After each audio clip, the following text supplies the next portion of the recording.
Thank you so much. Good afternoon. It is November 18th, and I'll call the meeting to order. Thank you all for joining us. We'll begin with council information and follow-up requests, and I will jointly recognize Councilwoman Stark and Councilman Robinson to begin us. Thank you. So Kevin and I went to a coffee with a cop, and the commander of the Desert Horizon precinct threw down a piece of competition he thought that only Kevin and I could do. All of you could do this, but we just happened to be at the coffee. And it was for the turkey drive they do annually at Desert Horizon. And so we have a competition going on between District 3 and District 6. Of course, District 3 will win, but I will turn it over to Kevin if you have any other thoughts, knowing that District 3 will win. Thank you to my esteemed colleague. It's been interesting. Obviously, as Councilwoman Stark said, we were asked by the police department to help them with a worthwhile cause, and that is obviously raise money and to collect turkeys for folks who couldn't otherwise probably afford it this time of year. So the competition was fierce. I got sucked into it. Everyone thinks that Councilwoman Stark is this nice woman and all this other stuff. But, we went at it toe to toe, head to head and stuff like that. And I will say that thus far, as of this morning, well over $6,000 raised. And in comparison to last year, a total of $1,700 having been raised. So I think the head-to-head competition it's really good. It's bruising my ego, but it's good for the overall our overall goal. And with that, I thank Councilwoman Stark and her entire office, and I thank my office. They've all gotten into it, and you're about to see, I think, a very quick video. I want to throw a thank you out to our communications person for the council floor, Adam Waltz, because he participated.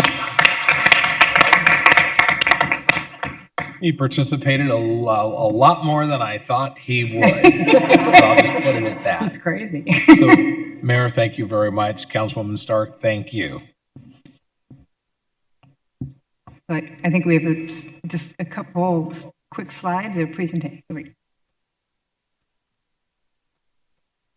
And that, of course, is be sure you indicate District 3. Go ahead.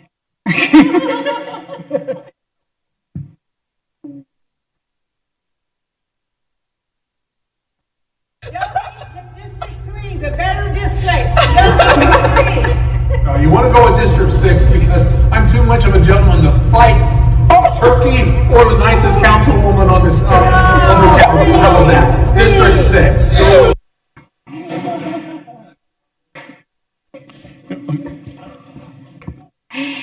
Anyway, thank you so much. And quite frankly, we probably should do this year-round. We should all think about giving to our food banks year-round, not just during the holidays. But thank you. It's been a lot of fun, and I can't wait to have that. What is our prize again? Is a dinner that's cooked by... Yes, Commander Warren Brewer out at Desert Horizon Precinct has a specialty of barbecued Hawaiian or Hawaiian barbecue that he'll put together for the winning office. So if we don't win, we're going to sneak over to District 3 anyway and eat the food. But, the one last thing I'll make mention of, I've never seen so many department heads run in the opposite direction when they saw me because Deb had already gotten to them. So I understand your reluctance and your avoidance of me, and I appreciate the reasons why. So thank you, Mayor. Well, thank you both for helping such a worthy cause. We know it's been a tough year for so many, and thanks to the two of you in the precinct, a lot of people are going to have a better Thanksgiving. St. Mary's has been wonderful through the challenges we've had with federal, I don't know what you'd even call it, the federal government. And I think it's really disrupted their supplies, so they are lucky to have you as partners in this area, and we're wishing you both good luck, but I feel like either way the community wins, so thank you. Councilwoman Guardado. Thank you, Mayor. This is my office's heaviest community service and outreach season, a time when our residents and working families need us the most. My team and I are deeply committed to showing up listening, and providing support through meaningful events and initiatives that strengthen our community. Some of the events that we've had and coming up: Light Rail Community Meeting. Thank you to everyone who joined us on November 12th for the morning and evening sessions at the Maryville Community Center to discuss the light rail and proposed extensions into Maryville. More than 190 residents joined us. Your voices matter. The ideas, concerns, and hopes you shared help guide us as we work to bring better transportation options to the West Valley. Thank you for taking time to participate and for helping us make informed decisions that reflect the needs of our growing city. Also want to thank my colleagues that share Maryville with me, Councilwoman Hernandez and Councilwoman Pastor. It was our first meeting that we ever did together, huge success. So thank you guys so much for the partnership, and looking forward to doing more meetings with the two of you. In the spirit of the holiday season, I want to invite the community to our annual Thanksgiving event, El Pavazo, this Saturday, November 22nd at 5 p.m. at the Maryville Community Center. This event is one of the most meaningful ways we support families in District 5. It's a moment for our community to come together and make the season a little brighter for those who need it the most. We'll have live entertainment, jump houses for kids, and of course, we'll be distributing nearly 1,000 turkeys and celebrating with our neighbors. I want to thank the Phoenix Firefighter Association and the City of Phoenix Police and Fire and Parks personnel for this incredible partnership and for their assistance in making this event very successful every year. Huge shout out to Phoenix Union, to Cartwright Elementary School District, to Alhambra School District as well, and also to everyone that will join us. I know that Chief Duran will be out there with us passing out turkeys, so thank you so much for that, and also to my team for the engagement that they do with the community every day when it comes to this event. This is an event that the community already expects to happen every year. All of our 500 slots have been filled for over a week. So we see the need, we see everything that's happening in our communities, especially right now, thanks to our federal government. So we're very grateful to everyone that has made this happen. I'm also excited to share that Very Merry Maryville is back on and will be held on December 13th at 4 p.m. Again at the Maryville Community Center. This is always a joyful celebration with toys, entertainment, great food, and plenty of holiday spirit. It's a special time for families across Maryville to come together and enjoy a festive evening. We look forward to seeing you there and celebrating the season as a community. We'll be joined by 3 different Santas. Just don't tell the kids that there's 3 different Santas, because they got to believe it's only one. And we're hoping to deliver thousands of toys to our community. Again, to the Phoenix Firefighter Association, a huge shout out to them for always helping us and coming out with us as we're picking out the toys for the children for this event. So very thankful for everyone that has made this happen. And just point of privilege, I know Dave is from the Parks Department that runs the Maryville Community Center, will be retiring this week, so we're definitely going to miss him. I think Scaryville was the last event that he did with us, so I just want to wish him the best. He was such a great partner for us, for our office, and he always supported all of our crazy ideas and creative ideas that we've had throughout the year, so we just want to wish him the best in his retirement. Thank you, Mayor. Thank you so much. We'll go to Councilwoman Hernandez and then Councilwoman Hodge Washington. Thank you, Mayor. And I do have some slides, so not sure where those will be. Essentially, this was supposed to be my 6-month update, but we had to update a little bit. So 7 months in office. So, all right, let's get going. So we made it, 7 months, everyone. It's been a time. But wow, this place is wild and there is never a dull moment. So where do we even begin? Next slide, sorry. And then next slide. You gotta catch that one quick. So where do we even start? For starters, my Dodgers won the World Series. Mine and Councilwoman Guardados won the World Series. The haters can stay mad. Also, we have to find lighthearted things to celebrate right now. As we've heard, there is a lot of trying times for everybody. Next slide. Because, oh my God, the rest of this. Every day has been a new challenge with new threats and more uncertainty. But as the meme states, we're all fine. This is fine. Everything is fine. Next slide. In serious matters, our neighborhoods are under attack, our people are up against it, and the ongoing threat from this federal administration is visibly impacting our communities, and we stay at risk of Trump's National Guard invasion into Phoenix. Next slide. I want to take a moment here to welcome back City Manager Ed Zerker. So welcome back, Ed. We have a lot of work to do. Next slide, please. But through it all, our District 7 communities really keep us going. Next slide, please.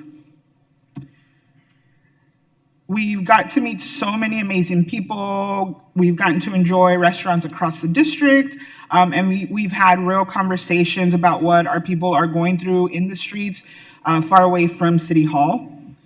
Next slide, please.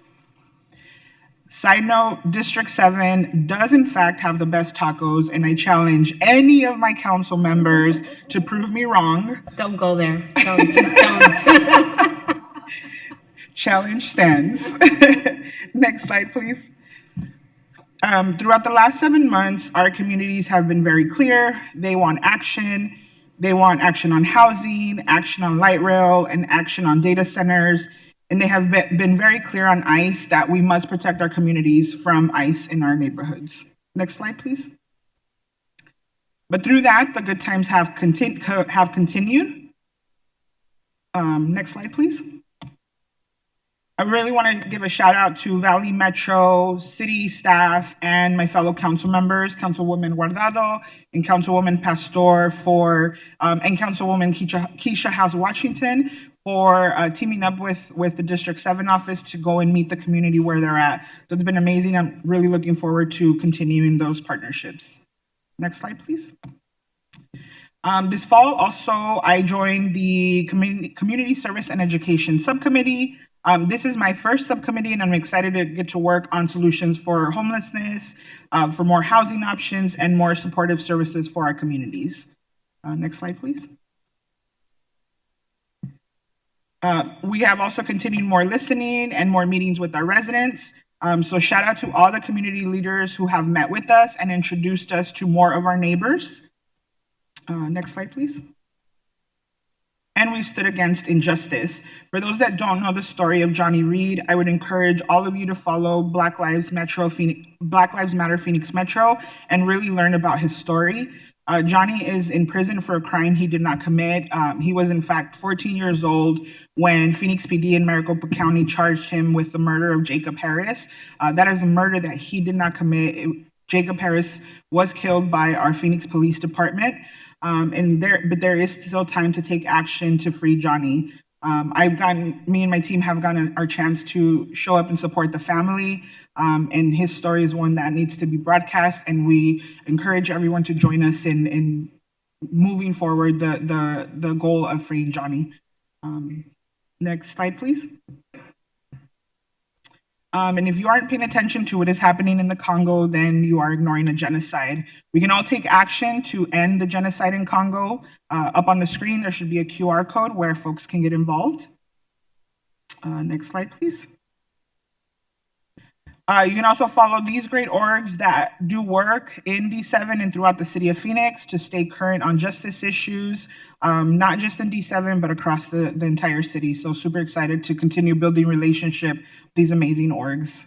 Next slide, please. And as we shared a little bit, Light Rail Movement has been active. I do want to thank all the residents that have already showed up and participated in meetings in Maryville and in the capital area. A lot of great feedback, very encouraging. The community is showing up to share their voices. So if you live along the upcoming light routes, which are the neighborhoods in the capital area and in Maryville, we want to continue to hear your input. So there is a QR code on the screen to fill out the surveys so we can continue to gather those comments and those concerns and questions now through January. Next slide, please. And lastly, keep an eye out on our socials for our announcement around our December posada. There will be tacos. Challenge still stands. So excited for that, to team up with some great partners to collect some toys for some impacted families. So looking forward to that. Next slide, please. And lastly, I want to say thank you to some special folks. Stephanie and team have really went above and beyond to make the entire D7 team feel very welcome on the 11th floor. To all the city staff across the departments that have answered our office endless questions, also thank you very much. But especially thank you to all our residents. Thank you for sharing your honesty, for holding us accountable, and we stay honored of serving on your behalf. Next slide, please. And that is how you can contact the District 7 office. Thank you so much. Thank you so much. We're looking forward to the D4, D7 Taco Challenge. Or, I'm sorry, D5, D7 Taco Challenge. Councilwoman Hunt Washington and then Councilwoman Pastor. Thank you so much, Mayor. Before I begin, I too would like to welcome Ed back to City Hall. This is his first policy meeting since returning as our city manager, and I look forward to working with you as we continue the progress on all the projects that we have been working on. I'm going to throw out there my shameless plug for fire station number 69. Thank you so much. Waiting on my slide.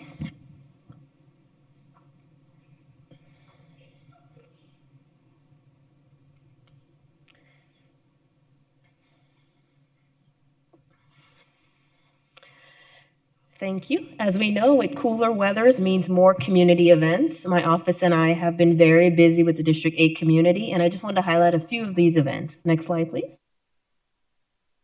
I attended the 56th annual CPLC dinner where they honored the incredible legacies of Mary Rose Wilcox and Jim Shee. The evening celebrated their leadership, service, and ongoing contributions to our community.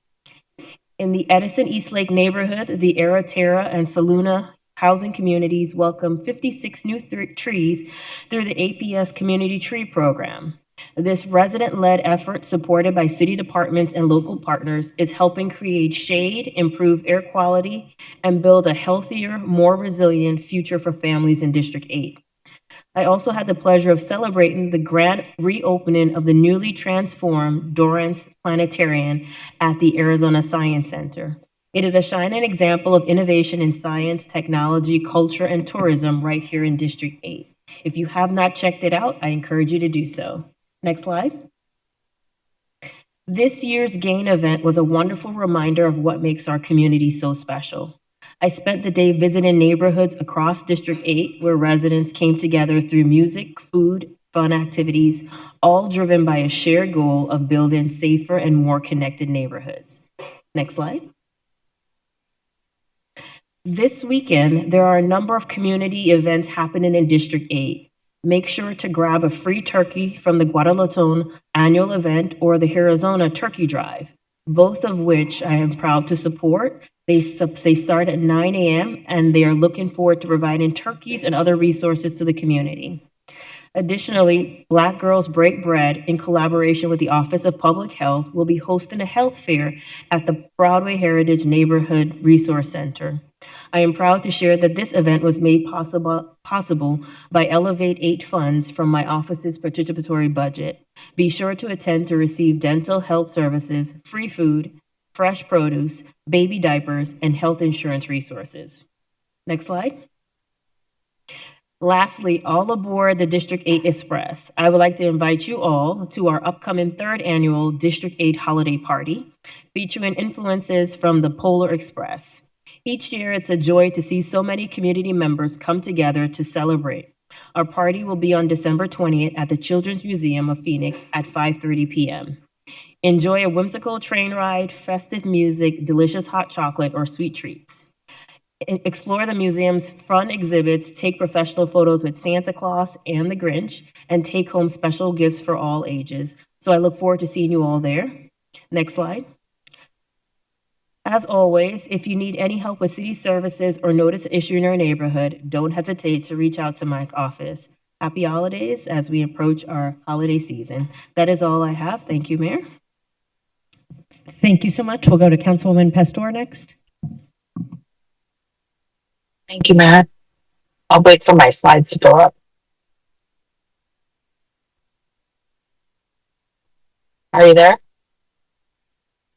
Hello? We do not see your slides, but I think now we see your slides. Okay. So I just want to give a shout out for the Grand Canal Community Cleanup at the Foot Addition neighborhood. This happened this past weekend. I want to do a special shout out and thank you to Creighton School Board, the district, Creighton School District Board, and the students that have joined me. Next slide. Community cleanups, please join us at our next month's cleanup in Central Phoenix with Keep Phoenix Beautiful. You can always scan the QR code to sign up. Next slide. The Maryvale Community Meeting, Light Rail Extension, CapEx, and West Side Phoenix. Last week, we hosted a meeting in Maryvale in collaboration with Councilwoman Guardado and Councilwoman Hernandez to discuss the light rail and proposed extension all the way to the west side. We need your input on the best way path forward. More importantly, I attended as the chair of Light Rail on Valley Metro. Next slide. Mary Rose Wilcox Center for Healthcare and Innovation. I attended the groundbreaking of the Mary Rose Wilcox Center in Grant Park neighborhood. Mary Rose has worked tirelessly for Phoenix and has shaped Phoenix. She is the first Latina to ever been elected to City Council. The center will continue her legacy and her commitment to equity, opportunity, and community. Look forward to attending and the opening. Thank you. Next slide. Welcome to District 4, plus 100 years of impact, United Way. The Valley of the Sun United Way recently celebrated 100 years. And they celebrated in the heart of the city at Park Central. Let's hope for another 100 years. Our veterans stand down. Next slide. Our veterans stand down. Just ahead, I hosted a veterans resource stand down at the VFW Post 720. The stand down offered free health screenings, housing support, employment opportunities, and family-friendly activities. What's most importantly to me, I met a mother that her son needed housing and he was homeless, a veteran that served our country, and we were able to connect them to resources and get them on the list for housing. Next slide. Investing in District 4, $1,000 for the National Forum of Black Public Administrators Juneteenth events at the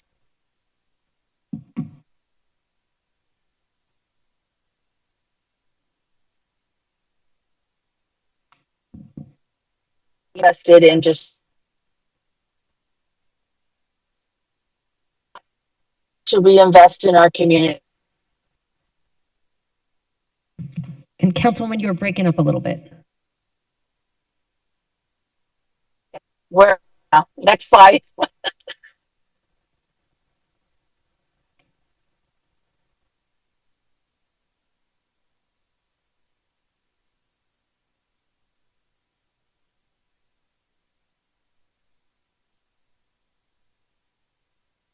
Councilwoman, we have lost audio, I believe. Can you hear me? Just heard you now. Okay, so I'm at the next slide at partner with a principal, Cartwright Elementary School. That's where I ended up became principal for the day and have enjoyed myself with students. Thank you, Mayor, for allowing me to provide this information to the community. Wonderful, thanks so much. Does anyone else have council information and follow-up request items? All right, well then we will get to our agendized item. Thank you to my colleagues for all of the great updates. We will now go to agenda item number 1, which is the Housing Trust Fund Policy. And we will welcome up our Deputy City Manager, Gina Montez, to introduce the folks who are working on this presentation. Good afternoon, Mayor and members of the council. We're so pleased to be before you this afternoon to talk about the critical issue of housing and the creation of the Housing Trust Fund. This afternoon, we're going to discuss with you the proposed framework and policy for the use of the trust fund. And we have Titus Matthew, our housing director, Aubrey Gonzalez, Assistant Housing Director, and Samantha Keating, Deputy Housing Director. So I'm happy to turn the presentation over to Director Matthew.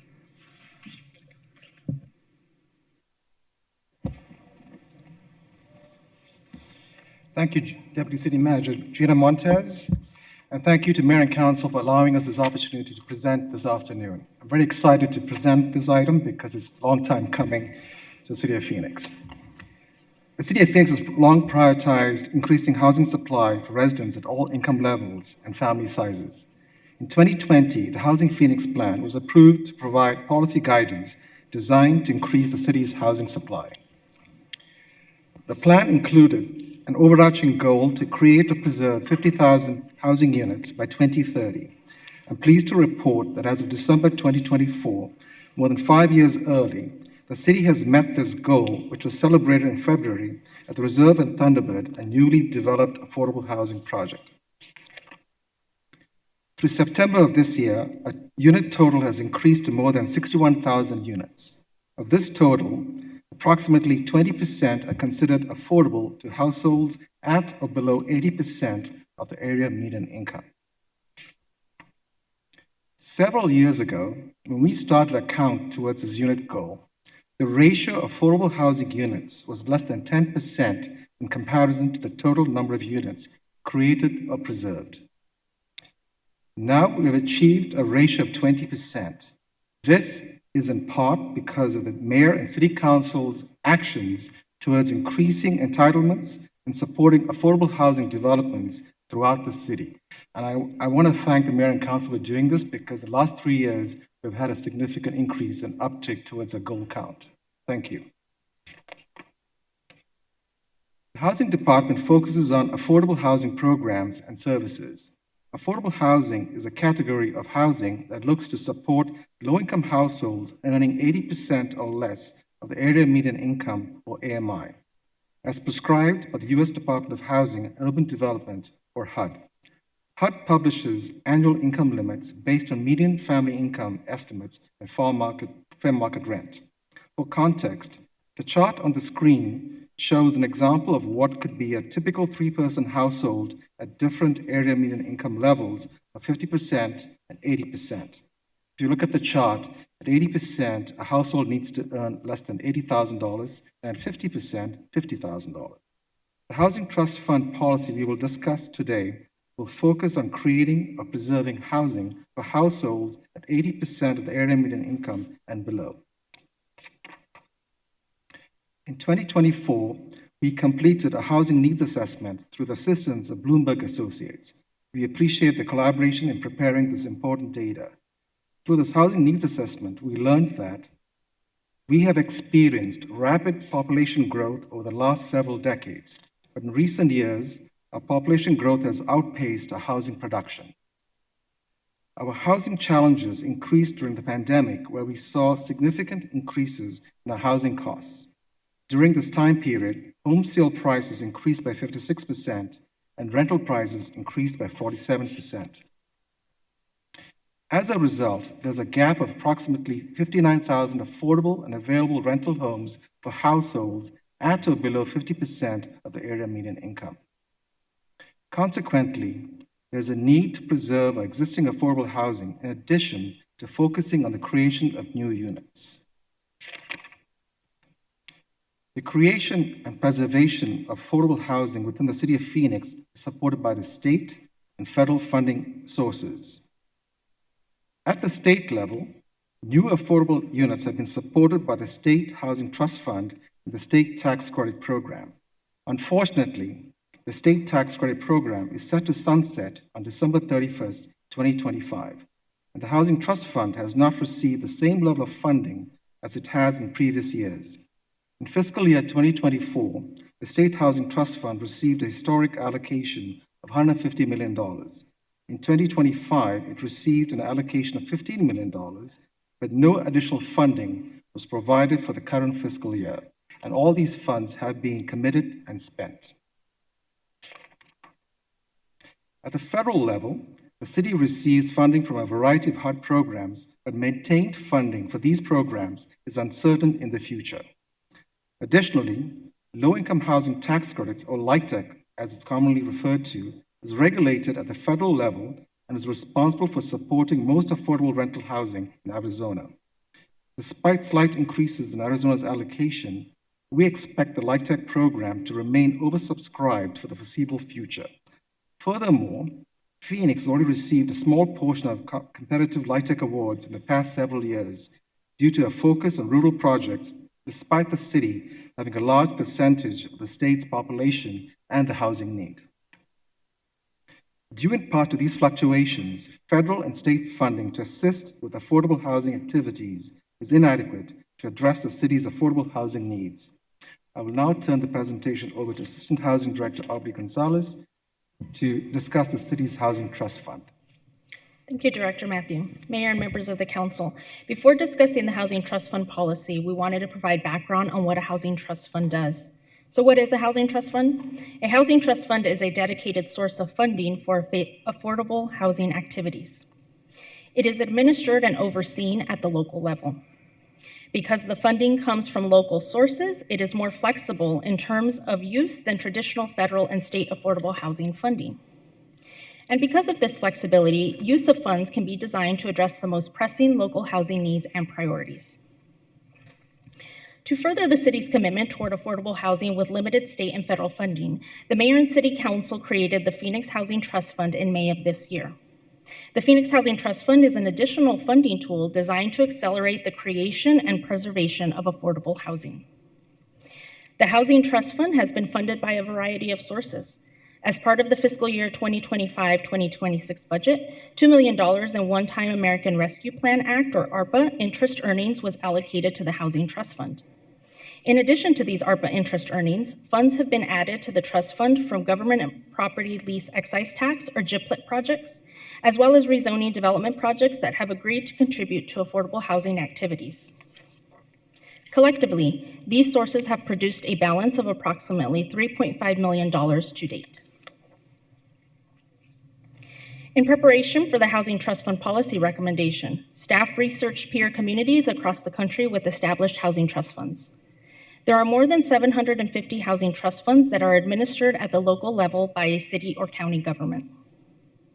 These trust funds are funded through a variety of funding sources and include local sales or property taxes, linkage fees, general fund contributions, bonds, and philanthropic donations.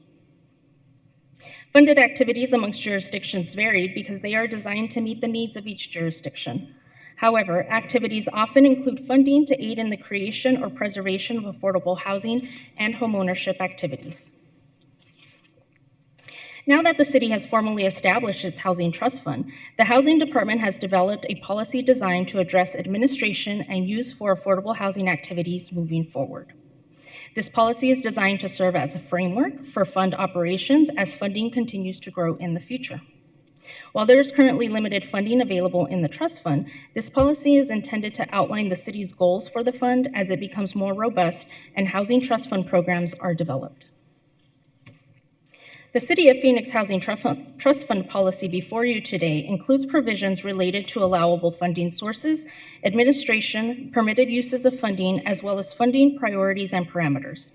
I will now turn the presentation over to Deputy Housing Director Samantha Keating to review the policy framework in greater detail. Thank you, Assistant Director Gonzalez. The first element of the Housing Trust Fund policy discusses how the trust fund may be funded.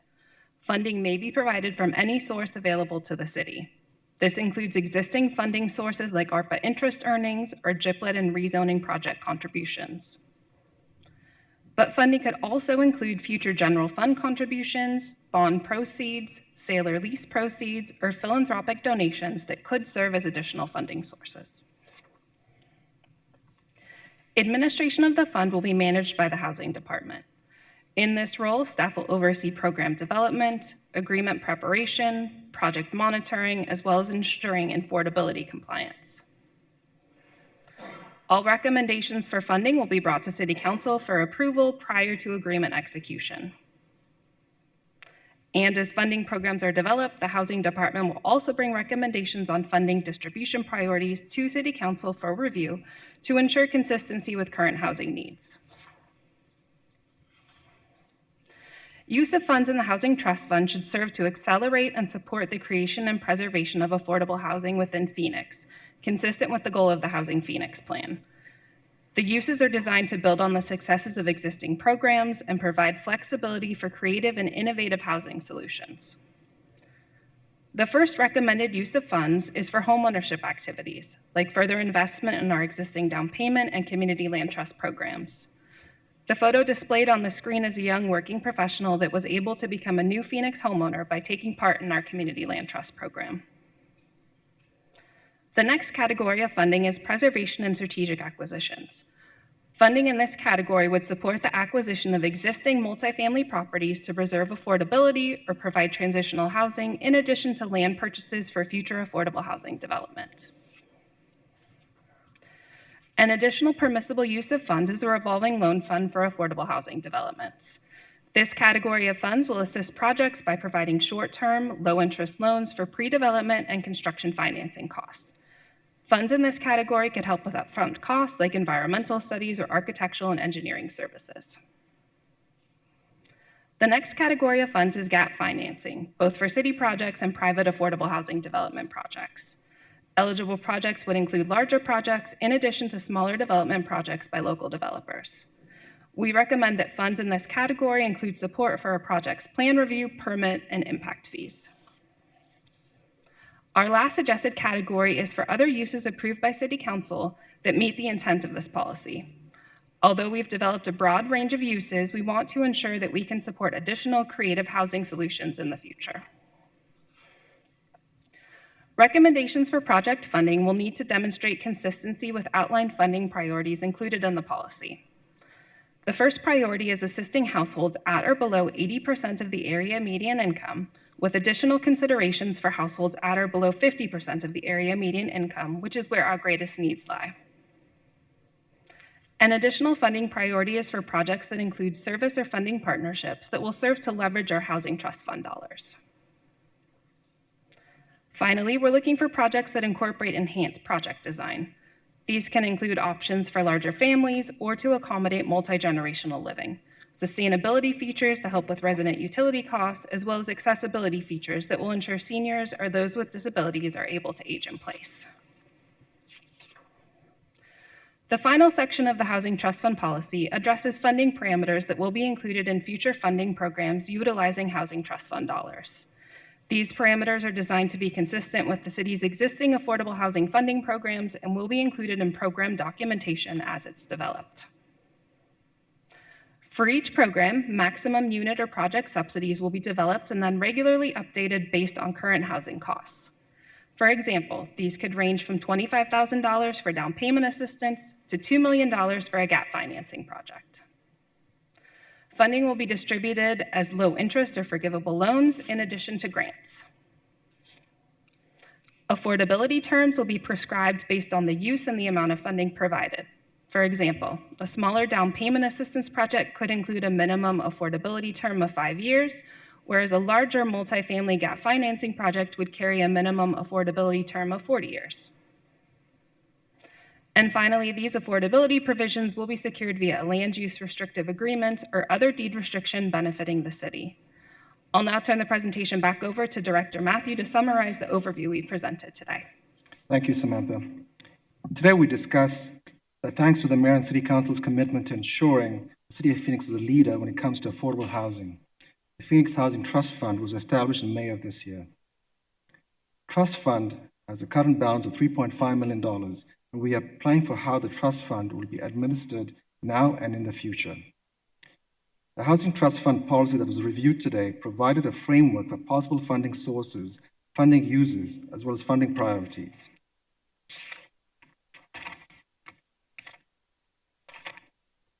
We're here to seek your feedback, comments, or approval of the Housing Trust Fund policy as presented today. Thank you so much. This is a really important tool. We want to make sure we have as many tools as possible to increase the supply of affordable housing in our community. We know there are a lot of market forces over which we have no control, not just in Phoenix, but around the country, that are driving up the cost of apartments and houses, of mortgages and rents. State and federal funding are no longer reliable sources. We have real challenges with federal grants being slashed that protect our most vulnerable. In Phoenix, we want to make sure everyone has a safe place to call home, and that's why we're excited to build a framework for our Housing Trust Fund. Councilwoman Stark. Thank you, Mayor. I really appreciate all the work you guys have put into this. This looks really good. I just had some logistical questions. And on slide 18, affordability secured via deed restrictions. And it's interesting, we talked about this at the state chapter of the American Planning Association conference this fall. I was on the panel. And one of the concerns many people brought up is who really does the enforcing of the deed restrictions. So we write these deed restrictions. Would we be the ones that would enforce and ensure over the course of time that it remains affordable when it's sold to a new property owner? Or have you even got that far? Mayor and members of the council, Councilwoman Stark, currently in the housing department, we have home loans that we provide to developers, and that's got deed restrictions for 40 years. So we have a team that ensures compliance for affordability is maintained for the duration of the loan period.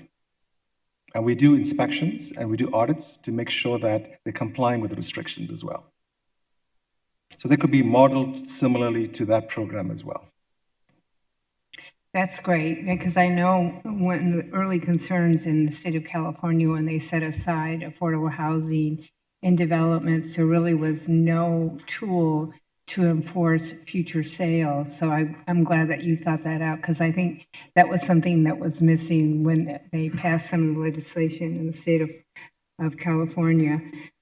So kudos on that. Also, as far as affordable housing, when we get a proposal that's submitted for a building permit, and maybe this is more a question for Josh, and Josh and I have been talking a little bit about this. Is there a way that we could put those to the top of the heap, or maybe look at, they don't have to pay the same fees as a typical housing? I know there are some complications because your funds are generated by the users, and so you have to look like you're being fair. Well, you have to be fair, not looking like you're fair. You have to be fair. Well, let me clarify that. So, but I do think we don't get that many LIHTC projects. There should be some way or some mechanism that they can go to the top of the heap so that we're making sure we're building that affordable housing. And I just don't know what that solution is, but I know you guys have been talking about it and thinking about it. So as we look at the fees being increased in your department, hopefully we can set some policies up that talk about that particular issue in helping LIHTC and other affordable housing projects.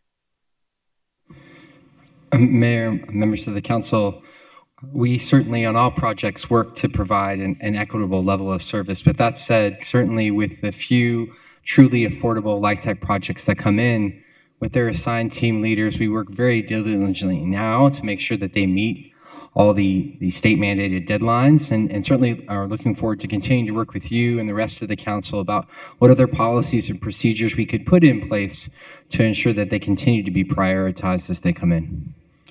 So I think it might be helpful if you ask the legal department maybe to take an analysis. I think there would be a real incentive if we could reduce the fees for these projects, because right now we don't have a great pool of money. I know we're going to try to grow it, and one of the suggestions is that you help supplement the fees. But until then, if there's something maybe we could do on a fee schedule, if there's a way we can look at it, I know we're moving close to getting your fees increased hopefully, if the council approves it. But if there's some way we could have legal, maybe take a quick look at that and see if there's some conclusions they can come to that might help.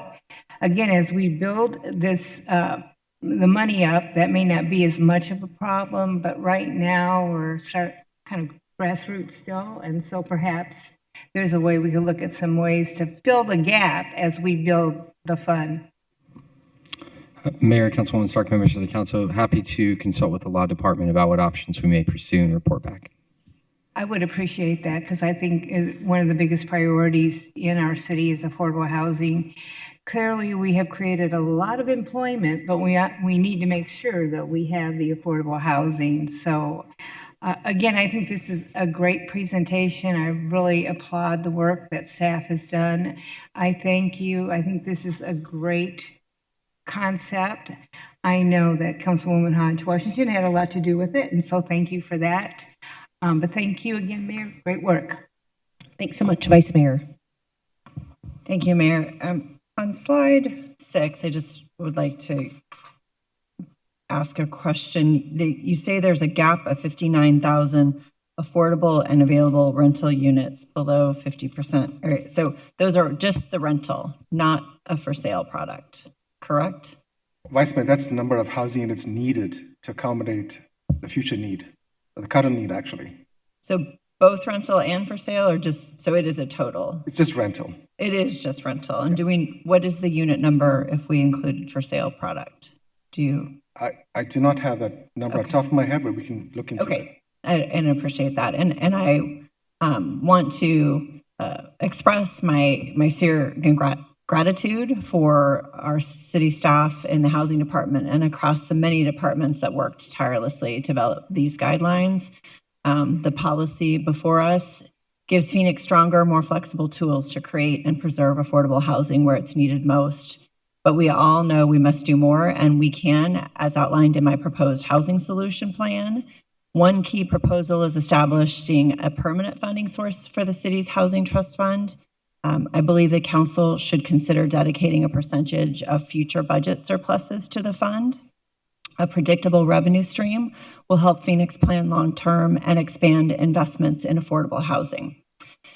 My housing solutions plan also identifies several additional actions we should pursue, including, as Councilwoman Stark talked about, the fee reduction program for projects that deliver true affordability, streamlining small-scale housing developments through expedited permitting, establishing a development liaison in the city manager's office to help keep projects on track that have to move through multiple departments, including fire, streets, planning, water, and all the other departments. These changes may sound technical, but they make a meaningful difference in getting housing built faster and more efficiently. And Phoenix must continue to lead by example. Without continued action, we risk losing the energy and opportunity that have drawn so many people and businesses to our city and to the valley. Stable housing is the foundation for everything. Where our children grow, our families build security, and our neighborhoods thrive. When people have a reliable place to call home, they can work, attend school, plan their futures, and contribute to their community. Long-term stability, prosperity, and inclusive growth depend on us building more housing options for everyone. And I remain committed to working with my colleagues, other elected officials, our residents, developers, nonprofits, and all community stakeholders to advance real solutions. Let's keep Phoenix moving forward together. Thank you, Mayor. Thank you. We'll go to Councilwoman Hodge Washington, Councilwoman Guardado, Councilwoman Hernandez. Thank you, Mayor. Can I say I don't have the power of the mayor to declare today Housing Day, but today has been a focus on housing. Beginning with our subcommittee earlier today, we talked about some of the housing repair products. We talked about some of the home ownership programs and initiatives that we do here in the city. And then today we get to talk about our housing trust fund. I am beyond elated for us to have this conversation. I am encouraged by the progress that we're seeing, and I know that it will benefit many of our residents. I've been a consistent advocate for this effort because I really believe it has the potential to deliver real, tangible results, helping to preserve affordability, supporting home ownership, and keeping families rooted in our community. I want to applaud the department. One of the focuses that I challenged you was, let's not make the Housing Trust Fund solely for developers. I wanted it to be something that helped our homeowners, that helped our average residents, and you were able to incorporate that. So I really just wanted to say thank you for that, because I think that one of the great things about the city of Phoenix was the ability for it to be a place where many could own a home. And as we see the change in times, we did see we did a little regression in that area. But I'm hopeful with the tools such as a housing trust fund, we will then start to regain some of that that we've lost over the years. So thank you for that. I want to start off with just some comments of some items I would like to see in the policy as we move forward. One of them being, I think we should consider whether any recipient of the proceeds from the Housing Trust Fund, that they, as part of one of the restrictions that we put in place or recommendations, is that there is some level of eviction protection for those projects that we have funded for the residents in those projects. It could be as simple as prior to beginning the eviction proceeding, that they direct the individual to some of the resources that we may have in the city first before proceeding with that. I won't articulate the entirety of it, but I do think that we need to see if we can provide some additional protection. We all know the benefit of housing stability and what happens when housing is in jeopardy. The other thing I would ask that we consider is identifying metrics for success within this program, by identifying, so to help us identify and demonstrate the impact and success for this program over time. I love to hear my colleagues talk about providing additional funding for it. I'm all for it, but I also believe that we need to make sure that we are being impactful and we have the data to support this. I try to be guided not by my own personal wishes, but by what the data is telling us is impactful to our community. So, and my last question is, if the policy is adopted today, how soon would we begin the application process? Loaded question. Mayor, members of the council, Councilman Hodge Washington, that's a good question. I think I would like to hear from the council as to what the policy direction is in terms of my recommendation in terms of how soon we can start expending or spending the monies from the Housing Trust Fund is building up a corpus, and we come back to council to make recommendations on how to divvy up those funds for the different users, because I'm sure we have diverse interests in terms of how we want to spend these monies. So we talked about home ownership, we talked about gap financing, we talked about down payment assistance, and several other uses we could probably do. So my recommendation would be coming back once the balance is built up and figure out how we're going to spend those monies and bring it back to council for approval. I appreciate that. And I also wanted to comment, thank you for that, how critical what we're doing is in this current moment in time. Your PowerPoint did a really good job of showing that our state partners, their funding has reduced over the years. Our federal partners have also made some changes in their grant making for the continuum of care, which is drastically going to reduce funding for permanent supportive housing. And it's going to put, in my opinion, thousands of households at risk, including those individuals with disabilities, our seniors, and just families overcoming housing instability. MAG, which administers the continuum of care for Maricopa County, has calculated that if they are unable to transition and meet the needs of these new grant parameters in the time allocated, they risk losing $32 million in federal assistance and up to 1,388 housing units. And I only say that because I want to make sure that I think my colleagues get it, but how important it is for us to be able to have a little bit more self-sufficiency. The federal shutdown showed us that we have a number of residents that rely on that will need us in the event that something goes awry. So I want to make sure that we not only pass the policy today, but we go ahead and move the initiative, and we also support the funding for it. Because if we are only at the mercy of our federal, our state, and our county partners, we will be at a disadvantage. This is a much needed tool in our arsenal to be able to address the needs. My office, and I know many of the other offices, when we talk to our community, the need for affordable housing is one of the top issues that our community has requested. And I think this is us truly moving the needle in the right direction to do that. So I just want to make sure my priorities for the Housing Trust Fund continues to be that we not only focus on development opportunities such as gap financing, but we also continue to invest in the residents through homeowner initiatives, because we don't want to just be a city where renters become the majority. We want to make sure that we continue the where residents have the choice of whether or not they want to be homeowners. So for me, that is how we measure success, is how well we serve our residents, how well we use this to strengthen our neighborhoods, and how we expand home ownership and housing stability for the people of Phoenix. I look forward to continuing this work with our partners and city departments to make sure this fund achieves these goals and benefits residents directly. Thank you, Mayor. Thank you so much. Councilwoman Guardado, followed by Councilwoman Hernandez. Thank you, Mayor. I just want to echo a lot of what Councilwoman Hodge Washington said. I think in terms of the eviction protection, I think that's key and important, because if we are able to add some good protections there, then I think it would also help us not have to help other people, and we can help more people. I think that's another way of savings and be able to have more money to be able to help folks.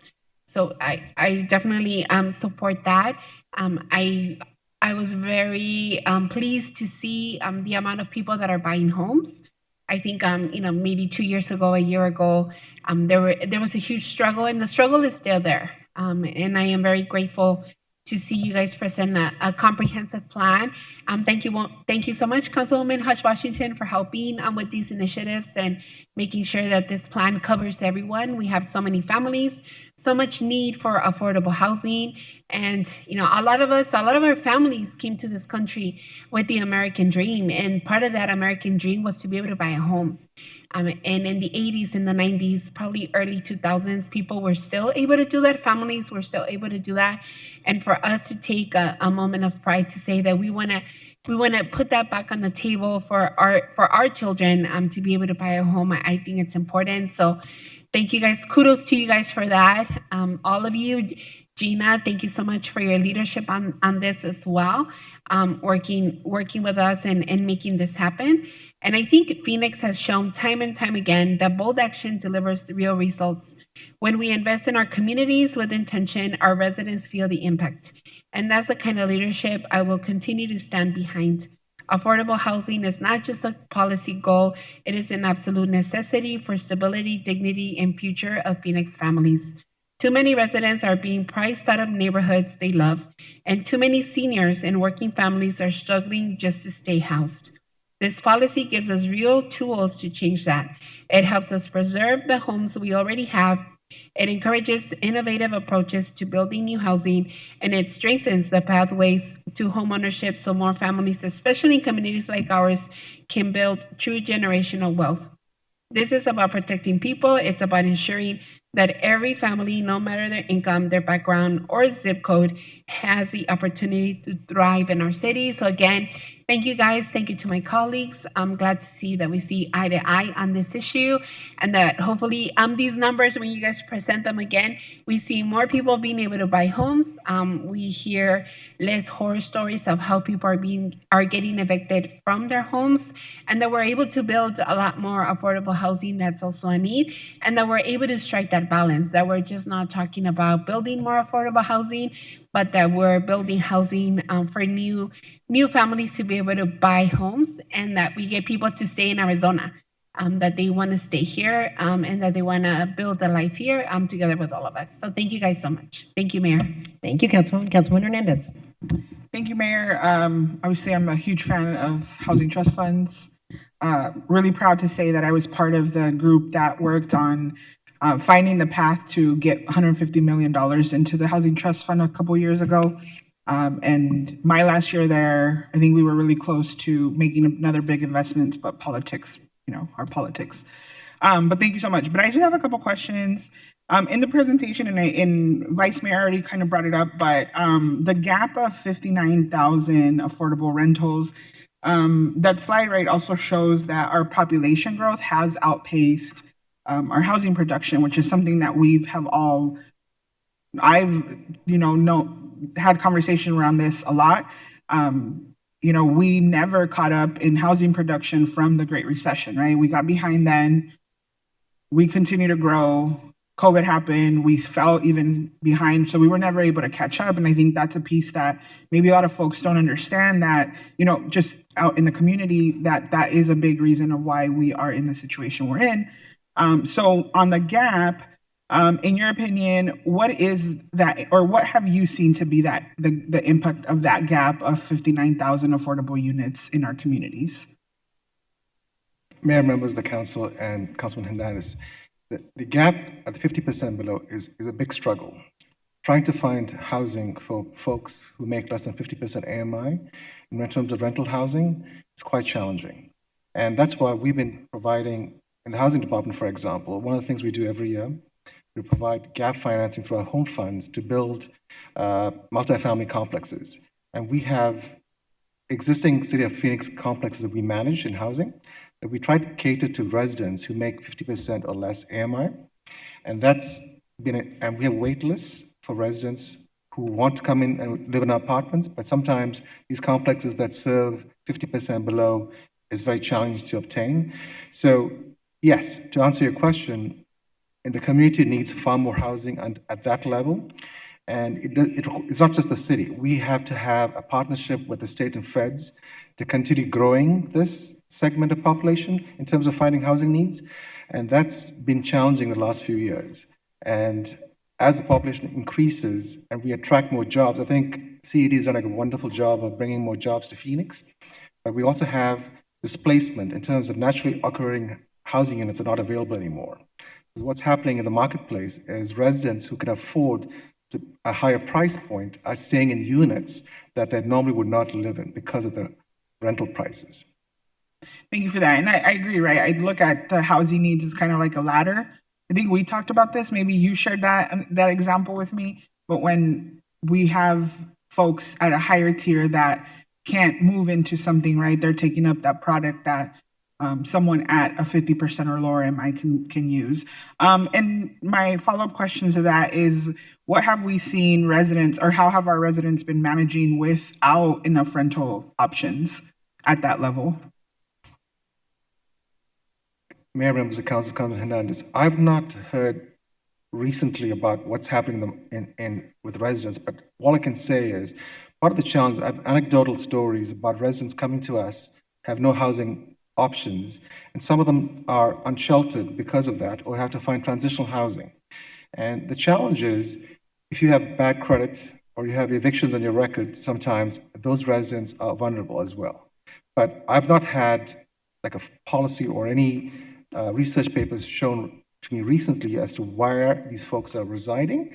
But what we find is we have wait lists at all of our sites for folks that need housing. Thank you. And I think that there's a correlation there, right, with the amount of need, that the gap we have in that price range, and how our homelessness has also increased drastically over the last few years because we have not paced on growth. So thank you for that. And then my next question is, you know, I'm very supportive of the Housing Trust Fund. I also echo, like, we got to find ways for a permanent funding source. But what will a more robust Housing Trust Fund, how will that more robust trust fund help us meet the needs here in Phoenix, more specific, more precisely? Mayor, members of the council, Councilman Hernandez. So some of the jurisdictions outside Phoenix, what they've done is when they created a housing trust fund, they've found permanent funding sources to bridge the gap to the housing trust fund. Like, for example, City of Louisville, Kentucky allocates $15 million in general funds every year to the housing trust fund. City of Atlanta allocates up to 2% of the general fund to the housing trust fund. Some other jurisdictions, based on surpluses at year end or a one-time funding source from general funds or other sources, like one of the considerations for this council could be in the next 2028 GEO bond election, you could allocate a portion of those bond proceeds or the bonds to housing, the housing trust fund. So that's another way of funding this. But to make it meaningful for a size of this city, and all of you have asked me this question, and I've always said, I think to make it meaningful impact, and based on at least $20 million is what we need to do to spend on a yearly basis to play catch up. Okay, thank you. That was actually gonna be my next question. So it's like you read my mind, Titus. I was gonna ask you, like, if you had a magic wand, what would be the number that we needed to invest into this to really stay on par with our needs? So, yeah, I would agree with you, right? I actually just met the vice mayor of Louisville. We were at a fellowship this weekend, so I'm gonna have to pick his brain some more on that and see how they kind of figured that out. And then I guess, like, in identifying that, I would love to know if your team can work with our budget team to identify like more options for a permanent funding source, and to keep up with that ongoing investments. And could we maybe hear that by the springtime? Maybe that's a question for Gina and Ed. Mayor, Councilman Hernandez, members of the council, I know that Amber and Jeff, prior to leaving, and now Ed and myself are having those discussions, and we will be prepared to come back to the council in the new year, in the spring possibly, to have further discussions about that. Yeah, I think Councilwoman Hernandez, the springtime is the realistic. As we get into the budget development process, that's where we'll know more about our ARPA interest earnings and where our budget status is. So we'll definitely have robust conversations in the spring about it. Okay, perfect. Thank you. That would be great. And I just a couple comments before I'm done. I can't express how amazing it is to have this housing trust fund established in Phoenix. So everybody that helped work on it, Councilwoman Hodge Washington and the mayor, I know were very instrumental in making sure we had this moving forward. I'm a huge supporter of it for so many different reasons. I do believe we need to be using every tool we can to create more housing and more affordable housing, especially in the price range where we need it, right? We know at 50% AMI and below, there's a great need. And especially in this time when state and federal investments have been inconsistent, right here, for example, in Arizona, we are now the only state that implemented a statewide low income housing tax credit program, and have now let it expire, right? And that is detrimental to the creation of truly affordable housing. Through those subsidies is how we can guarantee affordable housing. So I was very frustrated to see that leadership in both chambers and leadership in both parties failed to meet the moment for the residents of Phoenix, including the governor's office. She could have stepped up and been a leader on making sure that the LIHTC program was extended. So I'm going to continue to push, already having conversations around that with folks, but I think that's a very important tool we also need to make sure we bring back. And we need more options because there are gaps to fill, as the data shows us. And we also got to keep pushing for more expansive options, right? Tomorrow, I think we're going to vote on the middle housing. And if we're going to seriously tackle this issue, we have to be open to create all kinds of options for what folks need, right? Folks need housing that are 50% and below AMI. People need housing, workforce level housing, right? That have a stable job and they just literally can't afford new options either. So at every level and so much diverse housing, like, we need to do that.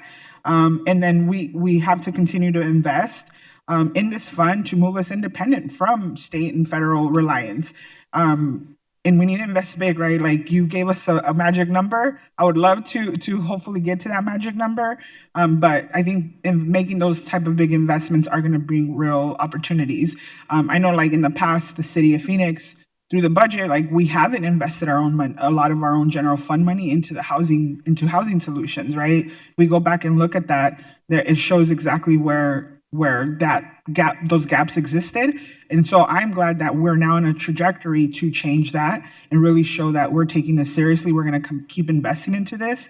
And we have an unstable federal administration that's going to look at every avenue to cut things that we're trying to do that really impact the everyday residents. And, I think it's on us to figure out how do we step away from that and really get to a place where Phoenix is being a leader, being independent in the type of programs and just solutions we bring. But I love this policy. Can't wait to see it grow. And as we implement it, and I agree with Councilwoman Hodge Washington, like, the policy is one piece of it. Like, we actually have to get the monies moving to make sure we don't risk losing what we have. So just very encouraged, continue to work on it with you all, and just here to continue to work with it with all my colleagues. So thank you. Thank you so much. Really appreciate everyone's passion on this issue. Important to note, this Housing Trust Fund conversation builds on a wide variety of tools the City of Phoenix has been using and strong support from our voters. We went to our voters and they allocated $55 million in bond funding for affordable housing. This council had discretionary funds where we put more than $200 million towards housing, homelessness, and support services. That went to everything from incentives for landlords to building housing or to converting hotels. So we have consistently said housing is a priority. When we were talking about allocating American Rescue Plan dollars, I believe every member of the council said housing as a top priority in fighting homelessness in a great moment where we really had shared priorities. Want to recognize this is funded with American Rescue Plan interest, which means that we are doing this in partnership again with the federal government. This was a very important law passed a few years ago that continues to provide benefits to our community. So thank you to the folks who voted for the American Rescue Plan. When we did the housing bond, one of my favorite parts of it was $1 million we set aside for innovation. Councilwoman Stark and Councilman Hernandez and I got to judge a competition with the American Institute for Architects that looked at accessory dwelling units and how we might develop some new model plans for accessory dwelling units so that it would make it easier for people to put ADUs in their backyards. When the trust is appropriately funded, I hope we can continue to do things like that. One of the things in looking at other communities' housing trust funds, they often use it as leverage and try to bring as many housing funding streams together, and it seems like that will be a priority for us as well. I would add that one of my priorities is people who are in housing that we believe to be quite vulnerable to heat. We lose far too many people indoors to heat-related causes, and so as we think about who ought to be prioritized, that's a chance to save real lives. We are joined by a longtime housing advocate and alum of the Phoenix City Council. So we'll open public comment and call Craig Tripkin. Thank you, Mayor and Council, for that introduction. I'm here to sing the praises of the staff and the council for doing this. I came down here really with one thing to emphasize, which Samantha covered and several of you have covered, and that is the importance of services associated with housing. If we're going to cite housing projects, which I don't need to tell you is sometimes a zoning battle and a difficult thing to do, it's very important, I think, that we show to the community that we are creating stable opportunities for people to go from to not just have four walls and a roof, but to be a stable part of the community and have stabilized housing. And I just think that's I think that's a fundamental piece to how we're going to cite places, because citing is going to continue to be a battle. Well, I shouldn't say it's going to be. I presume it will be. Every year, as you know, the state tries to preempt the city in one way or another. And I think requiring that developers provide services. This doesn't have to be social workers. It doesn't have to be the expert people, but just simple things. Where's it? How do I get a dial-a-ride? How do I get a food box? How do I do this? How do I do that? It doesn't take much, but 24/7, and I've got to say that again. 24/7 on-site management gives a neighborhood a tremendous amount of comfort that they are getting something that's an asset and a contribution to their community, and not something that they're afraid of. And thank you very much. And again, I love this. Thank you so much for what you're doing. Thank you so much for that testimony. I believe Kathy Munoz has departed, and that concludes our public speaking. Councilwoman Pastor, the floor is yours. Hi, Mayor. Thank you. I just want to thank, I actually want to thank the mayor and the previous council that really came together and planted the seeds in order for it to be growing at this moment. There's more that we need to do. I really want to, we talked about housing, but really I want to talk about living in a home and a sense of belonging and a sense of community and a sense of security. And that's what housing does. I am hoping in this process, as stated earlier, that there are some tools placed in this framework in order to not only provide housing, but also provide an economic trajectory forward to bigger housing and being able to have contribute back to our community. I want to thank the staff because this has been we challenged them and they're here delivering and showing ways that we can do this. We will have to look at our funding and see how we close the gap. But thank you to everybody that was part of this in the past, that is part of it today, Councilman Hodge Washington and others, and let's make this happen. Wonderful. If anyone has no further comments, I think we're all right. We'll go to Councilman Hodge Washington, and then I'll turn to the Vice Mayor for a motion. Thank you so much, Mayor. One of the things I would like, the Mayor spoke on it a little bit. I felt it necessary to kind of add to it. I really would encourage us as part of the Housing Trust Fund to continue to be open to innovative ideas, not necessarily the traditional multifamily housing structure. One of the things that I've been seeing more and more trying to come to fruition is the conversion of vacant office buildings into things such as single unit occupancy and more affordable type of housing in that range. And I just wanted to emphasize, I think that is an area that I would love to see us look into and possibly be a leader in when it comes to funding those, especially where they have had problems getting funding for those type of projects before. So thank you, Mayor, for the opportunity to add that to the conversation. Wonderful. Good addition. Do we have a motion?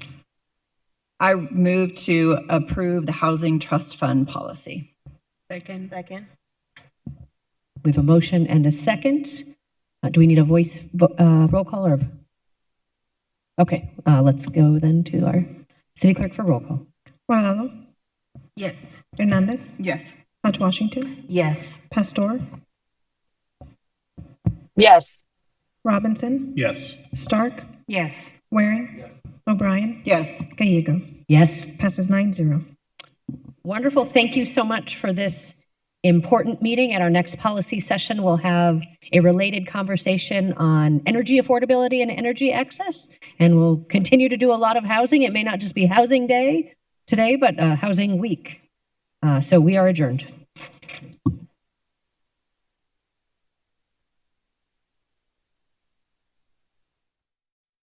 And so it's great to see that work. This work is personal to me because I grew